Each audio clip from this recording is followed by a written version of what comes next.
is the least of our concerns. What's going on?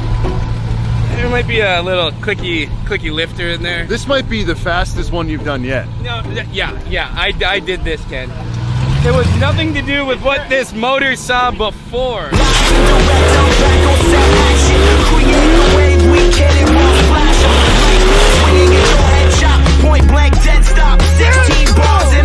That's what's up, baby. That's what's up. Holy I actually completely forgot about that. We only put about 1,000 miles on it, but it was all off the chip. Just a few nuts and bolts and a couple parts, right? What do? Can we not drive it like this?